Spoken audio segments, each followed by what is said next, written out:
ایک سزا یہ ہوتی ہے کہ انسان جب گناہ کرنے لگتا ہے تو اللہ نعمتوں کے دروازے کھولتا ہے، مہلت دیتا ہے۔ 500 سال تک فرعون کو مہلت دی۔ کتنے؟ یہاں جو 5 سال حکومت کر لیتا ہے وہ کہتا ہے سب سے قابل میں ہی ہوں، مجھے مہلت جو ملی ہوئی ہے۔ 500 سال مہلت دی اللہ تعالیٰ نے، اور فرعون کی قوم پر پتہ عذاب کس طرح کے آئے تھے؟ ٹڈیاں مسلط کر دی اللہ نے۔ یہ گھومتی نہیں چھوٹی سی، ہم اپنی زبان میں اس کو کچھ لوگ مختلف ناموں سے یاد کرتے ہیں، کوئی مکڑی کہتا ہے، کوئی کچھ کہتا ہے، مسلط کر دی، جاتی نہیں۔ ان پر بنی اسرائیل کے ان مقابل جو فرعون کی قوم تھی ان پر الزام اس طرح کا عذاب آیا کہ مینڈک مسلط کر دی اللہ تعالیٰ۔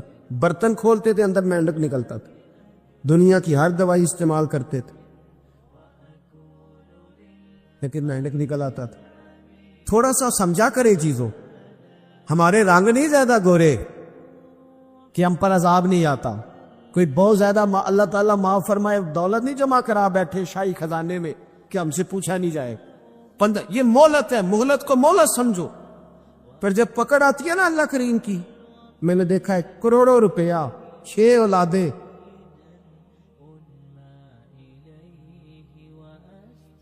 ایک شخص کے بچے باہر سے آ رہے تھے، وہ بندہ بیمار تھا، مجھے کہنے لگا حضرت جی دعا کریں میں ان کے آنے سے پہلے مر جاؤں ورنہ آ کے مجھے مار دیں گے، دعا کریں۔ اتنی بے سکونی، کروڑوں روپیہ پڑا ہے تو یہ عذاب نہیں؟ کوئی ضروری ہے کہ پتھر ہی برسیں گے تو سمجھ آئے گی؟ یہ جو سگا بیٹا بوڑھے باپ کے قریب سے گزر جاتا ہے، سلام نہیں لیتا تو اس کو عذاب نہیں سمجھتے؟ یہ معمولی بات ہے؟ نہیں ہمارے رنگ ہو رہے ہیں، ہم بڑے سمارٹ ہیں۔ 1500 سال مہلت دی نوح علیہ السلام کی قوم کو۔ کتنے سال؟ بول کے بتائیے، بول کے دوبارہ بولیے۔ 1500 سال۔ کوئی آدمی اپنی سمارٹنس پہ خوش نہ ہو جائے کہ 20 سال ہو گئے میں تو نافرمانی بھی کر رہا ہوں، روٹی بھی پک رہی ہے، میں تو حرام بھی کھا رہا ہوں پھر بھی سب ٹھیک ہے۔ 1500 سال مہلت دی۔ پھر حضرت نوح کہنے لگے اللہ میں نے تو بڑا سمجھایا، اللہ ہی باز آتے۔ تو رب کریم نے فرمایا کشتی بناؤ۔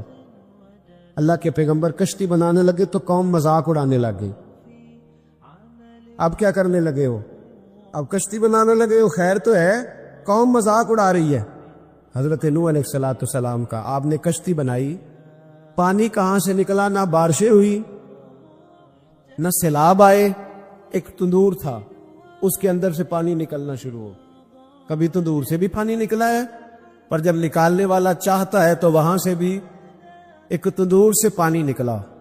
اتنا نکلا، اتنا نکلا، اتنا نکلا کہ قوم ساری ڈوب گئی۔ قرآن مجید کے صفحات شہادت دیں گے کہ حضرت نوح کی قوم کا بچہ بہ گیا، بچے صرف وہ تھے جو حضرت نوح کے ساتھ ہو گئے، تباہ ہو گئی۔ اللہ بے نیاز ہے، بے نیاز۔ 1500 سال مہلت ملے اور تو پھر بھی کہے رب بڑا کریم ہے معاف کر دے گا۔ 1500 سال تجھے گنجائش دے اور تو کہے کوئی نہیں، بات معافی ملنی چاہیے ابھی بھی۔ میرے بھائی، حضرت صالح علیہ السلام کی قوم، حضرت صالح نے تبلیغ شروع کی تو کہنے لگے پہلے معجزہ دکھاؤ۔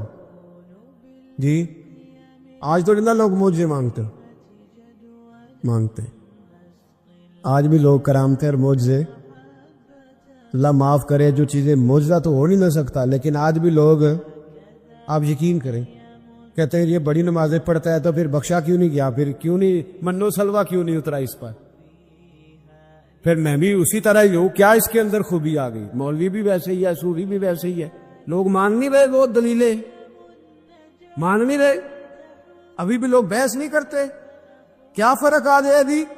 ویسے ہی ہیں سارے۔ اللہ تعالیٰ سے ڈرنا چاہیے۔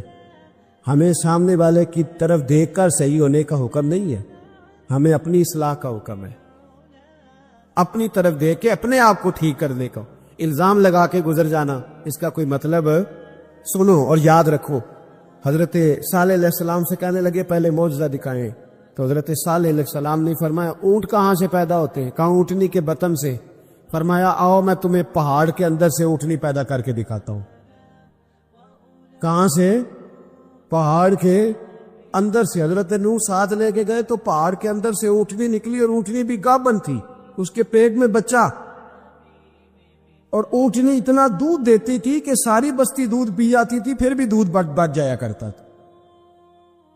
لیکن حضرت نوح علیہ السلام نے فرمایا اب تم نے دیکھ تو لیا ہی اسے, یہ جتنا دودھ دے گی روٹی بھی اتنی کھائے گی. ایک دن تم سارے پانی پیو گے, ایک دن یہ سارا پانی پیا کرے گی. ایک دن تم سارے باقی جانوروں کو گھاس کھلاؤ گے, ایک دن یہ اونٹنی. اور اونٹنی کا نام کیا؟ ناقۃ اللہ, اللہ کی اونٹنی. کس کی اونٹنی؟ نام کیا ہے؟ اللہ کی. یہ اللہ کی اونٹنی ہے. تو حضرت نوح علیہ السلام کی اونٹنی فرمایا اس کی بے ادبی نہ کرنا. باز نہیں آئے لوگ, باز نہیں آئے. کہنے لگا جی دودھ دینا تو ٹھیک ہے, پر یہ جو سارا پانی پی جاتی ہے نا یہ صحیح نہیں. یہ جو ساری گھاس کھا جاتی ہے یہ نہیں تھی. دودھ دینا تو ٹھیک ہے پر یہ نہیں صحیح. آپ نے فرمایا اسے کچھ نہ کہنا, اللہ کی اونٹنی ہے. میں کہا کرتا ہوں ان لوگوں نے ناقۃ اللہ کی بے ادبی کی, حضرت نوح علیہ السلام کی اونٹنی کی ٹانگیں کاٹ دی, صالح علیہ السلام. اور دیکھو اللہ بڑا بے نیاز ہے, اگر پیدا کرنا جانتا ہے تو حفاظت کرنی نہیں جانتا. لیکن رب کریم نے فرمایا نہ کرنا. انہوں نے ان کے پیر کاٹ دیے, کانوں پہ چھریاں لگائیں. اونٹنی جب مر گئی, اونٹنی اللہ تبارک و تعالیٰ کی وہ اونٹنی جب مر گئی تو حضرت صالح علیہ السلام کی قوم پر رب کریم نے زلزلہ بھیجا. اذا زلزلت الارض زلزالہا, جب زلزلے آئے گے اور جب ان کا زلزلہ آنا ہے, زلزلہ آتا ہے نا, کیا کرتی ہے قوم؟ لا الہ الا اللہ, لا الہ لا الہ الا اللہ, کلمے جاری ہو جاتے. بلکہ ایک دفعہ ایسا بھی ہوا کہ مسجدوں میں اعلان ہونے لگے زلزلہ آ رہا ہے. جو فجر کے لیے نہیں اٹھے زلزلے کے لیے وہ بھی اٹھ گئے. جن کا دعویٰ ہے نا میری سویرے آنکھ نہیں کھلتی, ان کی لگی نہیں کتنے گھنٹے, بعد میں بھی نہیں لگی. ٹی وی پہ اعلان ہوتے رہے کوئی نہیں آ رہا, سو جاؤ چپ کر کے. لیکن آنکھ لگی. موت سے تو ڈرتا ہے, اللہ سے ڈرتا ہی نہیں. موت کا خوف ہے, رب کا نہیں. زلزلہ آیا, ساری قوم تباہ ہو گئی. بتاؤ اگر ناقۃ اللہ کی گستاخی ہو تو اللہ ناراض ہو جاتا ہے, اور اگر اولیاء اللہ کی ہو, اگر اولیاء اللہ کی ہو تو رب ناراض نہیں ہوتا. شرم نہیں آتی لوگوں کو داتا صاحب کی بے ادبی کرتے, شرم نہیں آتی لوگوں کو غوث اعظم کی گستاخی کرتے, حیا نہیں آتی جنہوں نے دین پھیلایا ان کی بے ادبی. میں درد سے کہتا ہوں, رو کے کہتا ہوں, اور اگر کلیجہ پھٹ سکے تو میں دکھاؤں زخم کتنے. ایک حج کے موقع پر ایک بابا جی, اس سال 4,80,000 روپے کا پرائیویٹ حج تھا, اور بابا جی کی کیفیت کمزور تھی, بیچارے بیمار تھے. اس کے باوجود وہ گئے.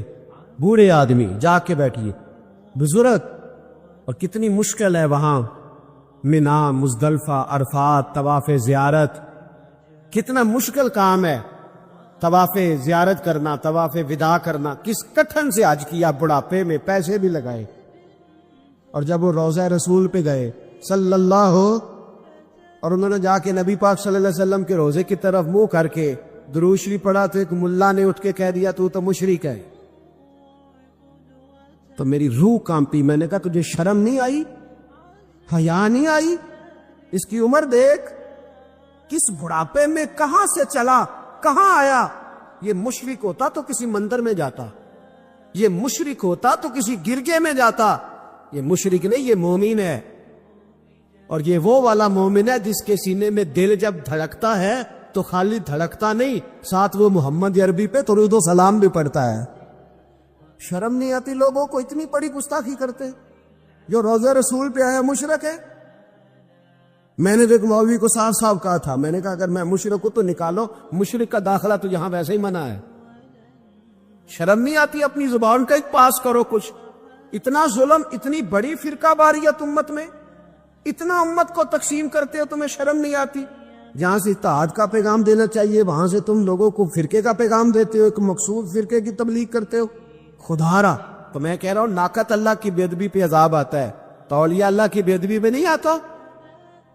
داتا صاحب ساری زندگی کی تبلیغ کرتے رہے, ایک آدمی نے اٹھ کے کہہ دیا جناب وہ تو شرک کا اڈا ہے, تو رب کریم ناراض نہیں ہوتا ان باتوں سے؟ ہمیں خیال کرنا چاہیے، اللہ سے ڈرنا چاہیے، ان چیزوں سے عذاب آتا ہے اور آ رہا ہے، اللہ تعالی ہمیں محفوظ فرمائے۔ اللہ ہمیں اس سے، قوم لوط پہ بھی عذاب آیا،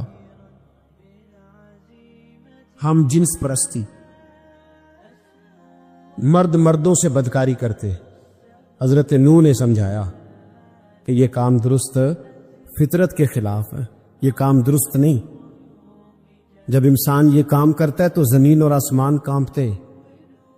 اب میں کیسے کھول کے بتاؤں، میرے پاس اعداد و شمار ہے کہ پاکستان کے اندر اس کام کی کیفیت کیا ہے اور کس طرح کر کے لوگ، میں تو رونا روتا رہتا ہوں داڑھی کا۔ لوگ کئی دفعہ کہتے ہیں حضرت صاحب پہلے بھی آئے تھے تو داڑھی کی بات، پھر بھی آئے تو داڑھی کی بات، تو میں رونا روتا ہوں۔ اس لیے روتا ہوں کہ جو کلین شیو نوجوان ہوتا ہے وہ امرد کے حکم میں، اس پر وہی حکم لگتا ہے جو عورت پہ لگتا ہے، اس کے ساتھ مرد کا اٹھنا بیٹھنا اسی طرح نہ جائے گا جس طرح عورت کے ساتھ۔ حضرت جنید بغدادی رحمت اللہ تعالی علیہ کے سامنے ایک شخص نے کہا وہ کتنا خوبصورت نوجوان جا رہا ہے، تو آپ فرمانے لگے تو حافظ قرآن نہیں؟ کہا ہاں۔ فرمانے لگے جا اپنے حفظ کی خیر منا۔ وہ شخص کہتا ہے میں نے اس بغیر داڑھی والے کلین شیو نوجوان کو بری نظر سے دیکھا، مجھے قرآن پاک ہی بھول گیا، سارا قرآن پاک بھول۔ اور کتنے سال میں دعائیں کرتا رہا، بیت اللہ کے طواف کرتا رہا، میں یاد بھی کرتا تو نہیں ہوتا۔ کیسے اب تو ہمارا نعت کہاں بیوٹی پارلر سے ہو کے آتا ہے، ہم کسی اور کو کیا پیغام، وہ پیغام، وہ نظام، وہ طریقہ کار جس کا حکم تھا شریعت میں۔ قوم لوط پر عذاب آیا۔ صحیح بیٹھتے ہوں گے بچے جو موٹر سائیکلوں پہ بیٹھتے ہیں، میں نے گجرے والا کی سڑکوں پہ بچوں کو، نوجوانوں کو جو تماشے کرتے سرے عام دیکھا ہے تو مجھے ڈر لگتا ہے، اور کوئی روکنے والا نہیں، شغل ہو رہا ہے، ہنس رہے ہیں، اور سامنے عورتیں بھی ہیں، سب ہو رہا۔ کتنی تکلیف کی بات۔ حضرت نوح کی قوم یہ کام کرتی تھی، قرآن پاک نے بیان کیا ہے۔ حضرت نوح نے سمجھایا، فرمایا رب کریم نے تمہیں اپنی خواہش پوری کرنے کے لیے جائز طریقہ عطا فرمایا، عورتوں سے نکاح کرو، اور اس نکاح کی برکت سے جو اللہ تمہیں اولاد دے گا اس کو اللہ تبارک و تعالیٰ تمہارے لیے باعث بخشش بھی فرمائے گا۔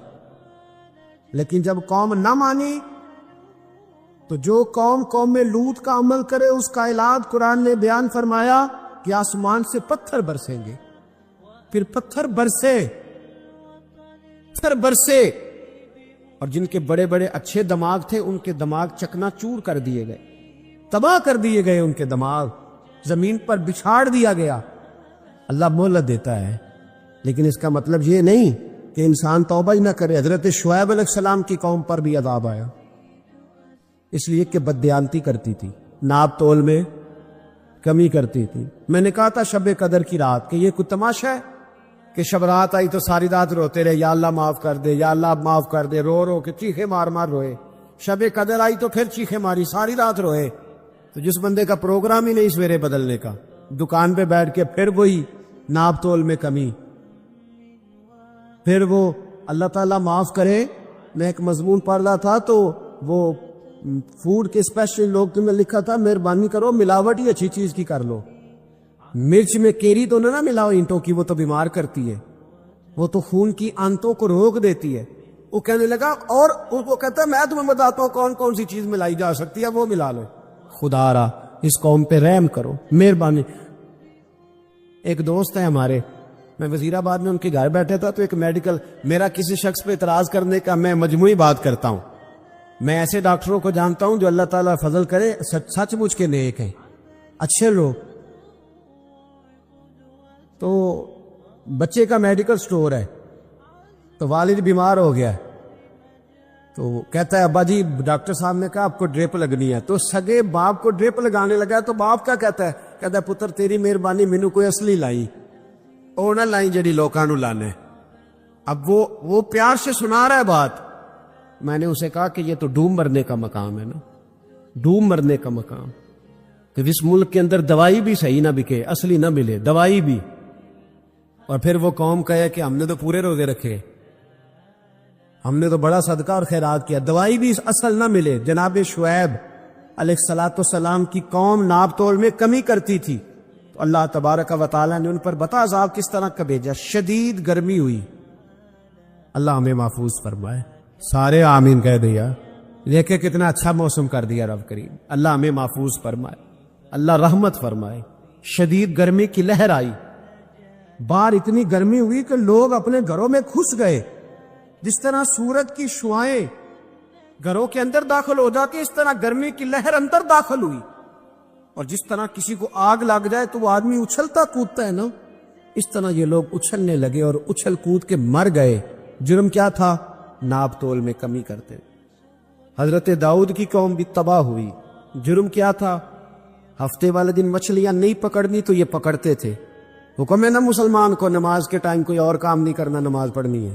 میرا خیال ہے مسلمان تو فٹافٹ آ جاتے ہیں, سارے پہنچ جاتے ہیں نا مسجدوں میں. ہلکا ہلکا بول رہے ہیں, آؤ. کیوں نہیں پہنچتے؟ اگر حضرت سید, اور پتہ انہیں سزا کیا ملی؟ اللہ نے فرمایا اس ٹائم عبادت کرنی ہے, کام نہیں کرنا, وقت نہیں ہے کام کا. انہوں نے مچھلیاں پکڑی, 12,000 لوگ تھے. پتہ ہے مالک نے سزا کیا دی؟ بندر بنا دیا اللہ کریم. قرآن مجید کا پہلا سپارہ پڑھے, فَجَعَلْنَاهَا نَكَالًا لِمَا بَيْنَ يَدَيْهَا وَمَا خَلْفَهَا. اللہ فرماتے ہیں پچھلوں کے لیے بھی عبرت بنا دیا, بعد والوں کے لیے بھی عبرت, نشان عبرت بنا دی. بندر بن گئے,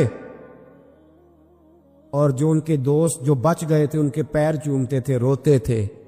3 دن بندر بن کے زندہ رہے. پھر اللہ نے سب کو اجتماعی موت دے دی.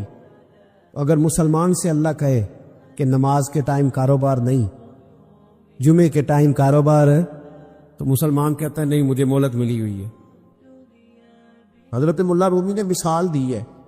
جناب رومی فرماتے ہیں کہ بغیر محنت کے لوگوں کو اللہ نے نعمتیں دی ہیں تو انہوں نے شکر ہی نہیں ادا کیا.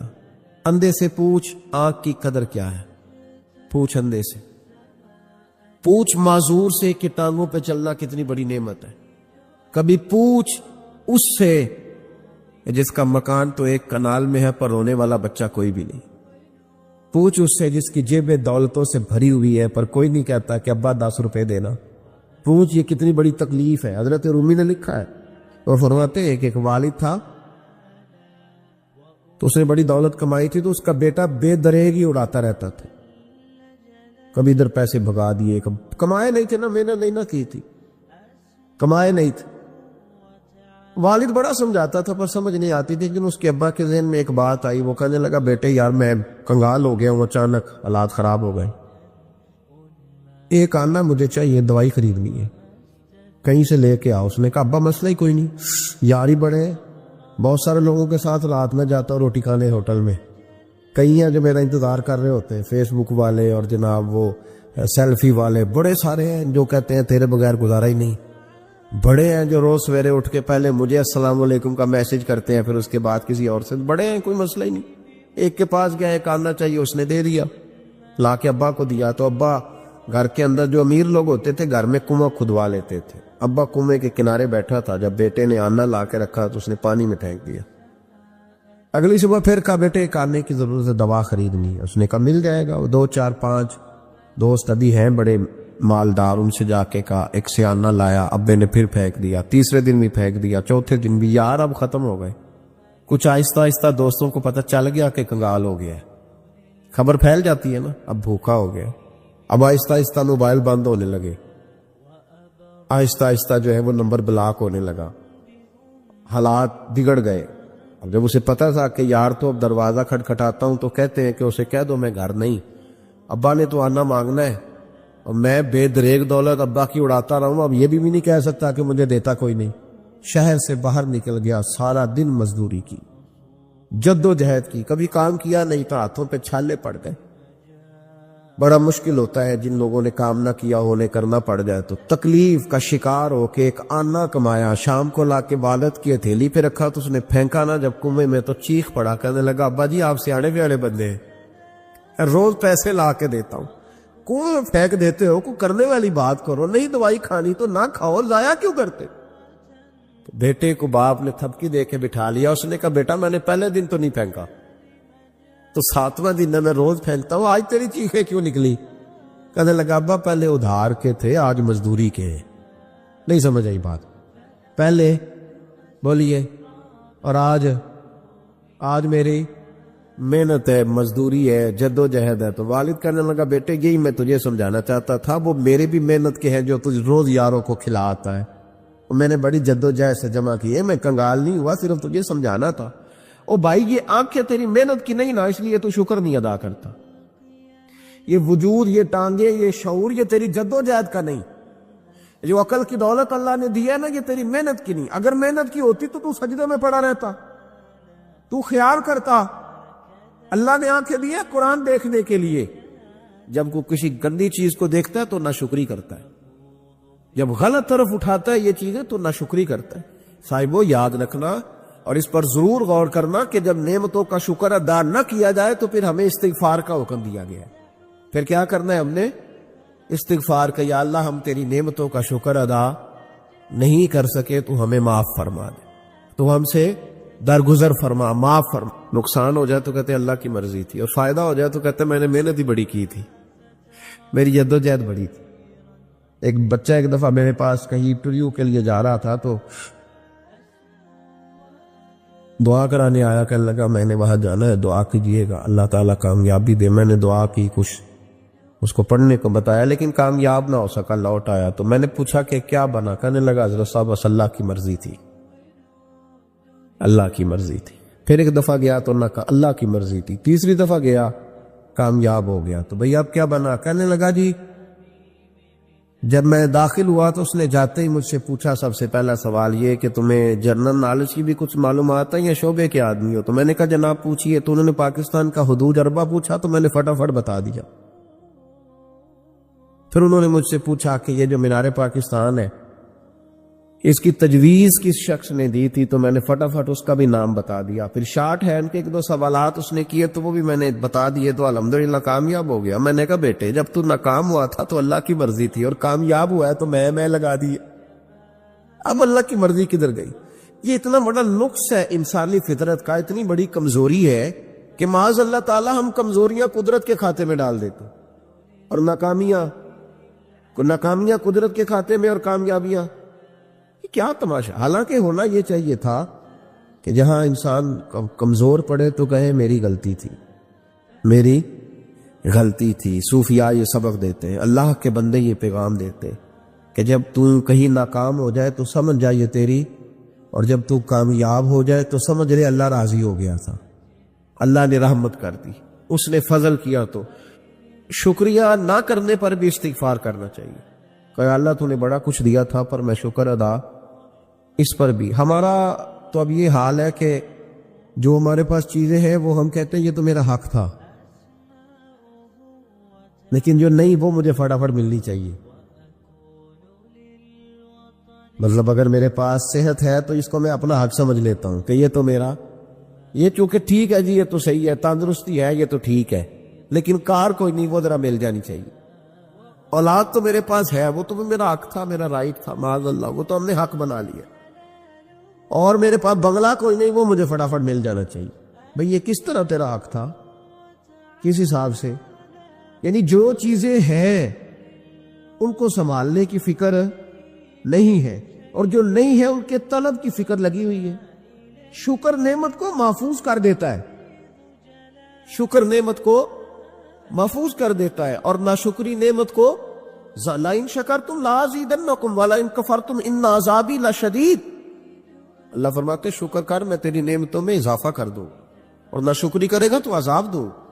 شکر نہیں نہ ہوتا، شکر نہیں ہوتا. دیکھیں نا 100 روپے ابا جی نے دیا ایک بچے کو، اور اس کو کہا کہ جا دکان سے کچھ چیز لے آ، تو وہ 100 روپیہ اس نے رستے میں جاتے کہیں پھاڑ دیا یا گوا دیا. تو اب وہ والد سے دوبارہ 100 مانگتا ہے، تو والد کہتا ہے کہ پہلے 100 کا تو نے کیا کیا؟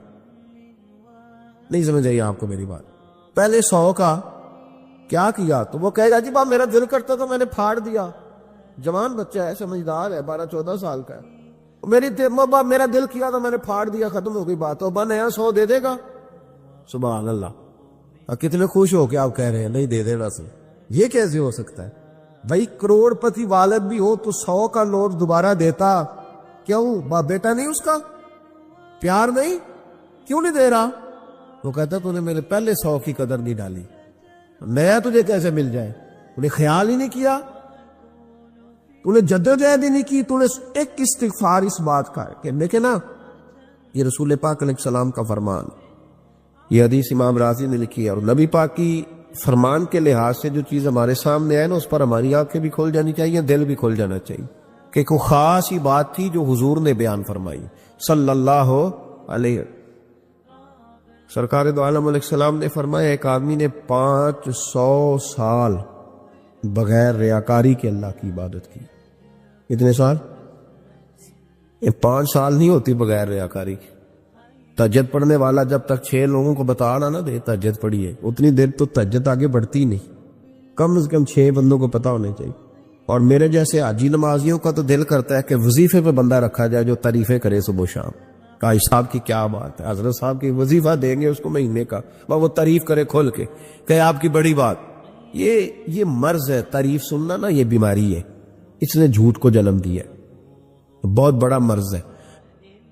حضرت سعدی نے اس پر بہت بڑے مقالہ جات لکھے اور فرماتے ہیں یہ مرض کچھ لوگوں میں بہت زیادہ ہوتا ہے۔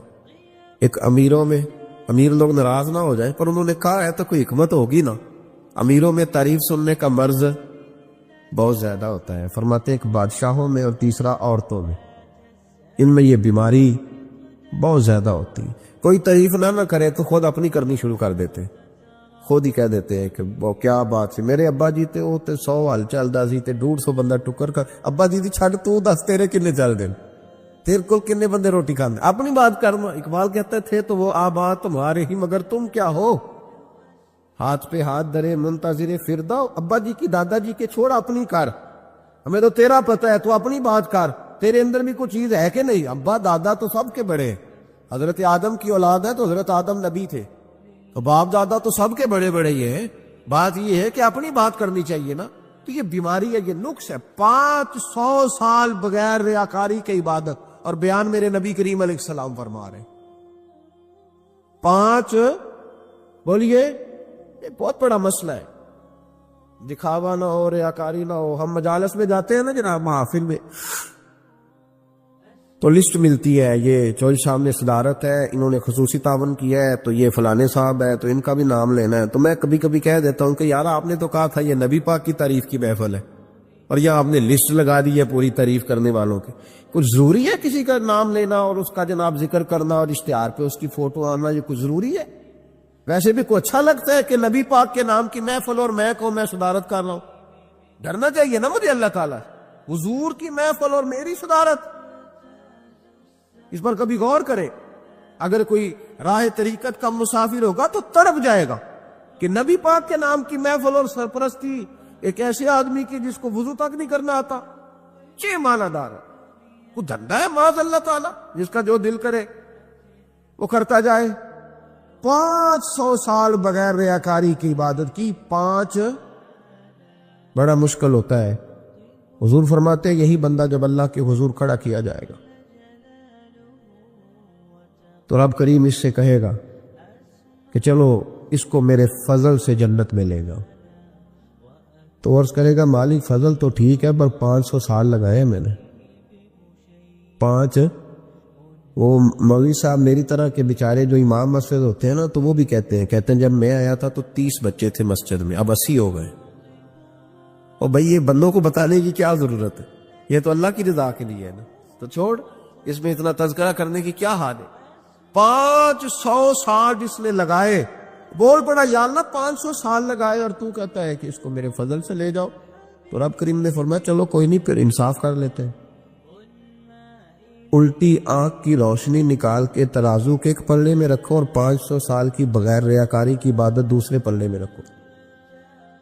کبھی اس مریض سے پوچھنا جس کو ڈاکٹر کہہ دیتا ہے کہ تیری آنکھ کا علاج نہیں ہو سکتا، بے بس ہوتے ہیں ڈاکٹر، جواب دے جاتا ہے شعور۔ پوچھ کبھی اس شخص سے کو کہتے ہیں بس جناب اب آپ اپنی آنکھیں موجود ہونے کے باوجود آپ دیکھ نہیں سکتے، اتنی موٹی آنکھ لگی ہوئی ہے، لیکن روشنی اللہ چاہے تو دیتا ہے، نہ چاہے تو نہیں دیتا۔ 5 ایک آنکھ کی روشنی ایک پلڑے میں رکھ لو اور دوسرے میں 500 سال کی عبادت رکھ دی، اللہ اکبر۔ تو رب کریم نے فرمایا اب تولو، جب تولی تو وہ عبادت تھوڑی تھی اور ایک نعمت زیادہ تھی۔ اللہ نے فرمایا یہ تو بھائی اس کو تو 500 سال دیے تھے، یہ تو ایک نعمت کا شکر نہیں ادا کر سکا، پکڑو اس کو دوزخ میں ڈالو۔ ایک کر کے کیا آیا ہے؟ پکڑو جہنم میں ڈالو اس کو، لے چلو۔ ترمذی شریف کے لفظ ہے، نبی پاک نے ہمیں سمجھایا اور ایک جملے میں ساری بات ختم کر دی۔ حضور فرمانے لگے تو اللہ کی تھوڑے دیے ہوئے رزق پہ راضی ہو جا، وہ بھی تیری تھوڑی عبادت سے راضی ہو جائے۔ اور اگر تیرا پروگرام ہے نا لمبی چوڑی جائیدادوں کا، تو پھر سجدے بھی لمبے کر، پھر لمبے کر میں تو بھی۔ یہ کیا بات ہوئی؟ آج اتنی دولت بڑھتی جاتی ہے، عبادت سکڑتی جاتی ہے، وقت ہی نہیں، ٹائم ہی نہیں، یہ بڑھا پھر۔ تو جب دوزخ میں جانے لگا نا تو پھر خیال آیا، تو حضور فرماتے استغفار کرنے لگا، کہنے لگا اللہ میں بھول گیا تھا، اللہ مجھے غلطی لگ گئی، استغفار کر رہا۔ تو جب اس نے استغفار کیا تو رب کریم تو پہلے ہی بڑا قبول کرنے والا ہے۔ یا اللہ میں بھول گیا، تو فرمایا چلو جو استغفار کرے اسے تو میں ویسے ہی معاف کر دیا کرتا ہوں، اسے بخش دو، اسے میرے فضل سے جنت میں لے جاؤ۔ پہلا استغفار ہمارے بزرگ نے ایک مراقبہ کراتے تھے، مراقبہ ان فی خلق السماوات والارض واختلاف اللیل والنہار لآیات لأولی الالباب۔ مراقبہ ہوتا تھا اللہ کی نعمتوں پر غور کرنے کا نام۔ تو اکیلا بیٹھ، گردن جھکا اور غور کر، خدا کا فضل کتنا ہے اور میری اس میں محنت کتنی، اس کا شمار کر۔ اس طرح کر کے دو خانے بنا، ایک خانے میں اللہ کی نعمت رکھ اور دوسرے میں پھر اپنی محنت رکھ۔ اس کو کہتے ہیں مراقبہ، یہاں سے مراقبہ سٹارٹ ہوتا ہے۔ اور اگر تو شکر ادا کر رہا ہے تو پھر ٹھیک ہے، ورنہ پھر استغفار کر، پھر اللہ کے حضور معافی مانگ، پھر اس کے حضور آہوزاری کر، پھر اس سے کہہ کہ وہ معاف کرے۔ ہم لوگ یہ والا مراقبہ نہیں کرتے، اس لیے جو چیز ہے وہ تو میرا حق تھا، مجھے فٹافٹ دوسری بھی چاہیے۔ استغفار کرے اس لیے کہ ہم شکر ادا صحیح طور پر کر سکے۔ پھر اس کے بعد دوسرا استغفار اس وقت ہوتا ہے اللہ اکبر کہ جب انسان باشعور زیادہ ہو پر بے عمل بھی اتنا ہی زیادہ ہو، اسے بھی استغفار زیادہ کرنا چاہیے۔